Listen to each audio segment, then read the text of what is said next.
Magandang hapon mga ka-happy hour. Narito ang mga balita para sa MBC TV Network News Update 5 PM edition. Operasyon ng buong passenger fleet ng Alison Shipping Lines, sinuspinde.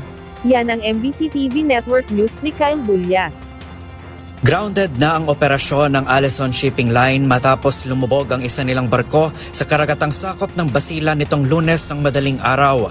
Ayon kay Transportation Acting Secretary Giovanni Lopez, kasado na ang full-blown investigation sa naturang insidente. Inatasan na nito ang Maritime Industry Authority na magsagawa ng safety audit at inspection sa naturang kumpanya sa loob ng 10 araw. Bukod dito, pinagsusumite rin ang Marina ng Maritime Safety Audit ng buong domestic fleet sa Pilipinas. Ayon kasi sa Marina, epektibo ang Safety Compliance Certificate ng Alison hanggang sa buwan ng Oktubre ngayong taon. Pero sa hawak na dokumento ni Lopez, mayroon ng 32 maritime incident ang Alison mula noong 2019, kabilang na ang paglubog ng MV Tricia Kirstine 3. Tiniyak ni Lopez na mapapanagot ang sino mang mapapatunayang may sala sa naturang insidente sa panigma ng pamahalaan o sa shipping company. Kailangan po natin ito para malaman po natin lahat ng anggulo kung ano ba talaga nangyari. At kailangan din po natin malaman ang pananagutan ng lahat ng panig, mapag-gobyerno man o mapaship po. Kung lalabas po sa investigasyon na meron pong pagkukulang ang gobyerno, matataasa po kayo na yayarin, sisipakin, we will file the appropriate cases against our fellow workers. We are exacting accountability and we will be very unfortunate. Ganon din po sa panig ng ship owner. Kung lalabas sa investigasyon na meron silang pagkukulang, they will expect the full force of the law also. Sa pinakahuling datos ng Philippine Coast Guard, 18 na ang kumpirmadong nasawi sa insidente, kabilang na ang isang 6 na buwang gulang na sanggol. 10 pa ang nawawala habang 316 naman ang na-rescue na ng mga otoridad. Kabilang sa mga nawawala ang kapitan ng barko, 8 tripulante at isang Coast Guard Marshal.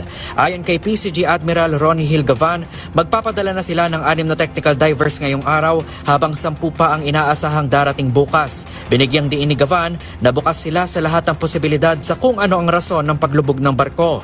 Kabilang narito ang posibilidad na may mga pasaherong sakay ang barko kahit wala sila sa manifest. Batay sa boat manifest, 332 pasahero dapat ang sakay ng barko, ngunit 15 sa kanila ang hindi na nakabiyahe. Para sa MBC TV Network News, ito si Kyle Bulyas ng DZRH, una sa Pilipinas, una sa Pilipino.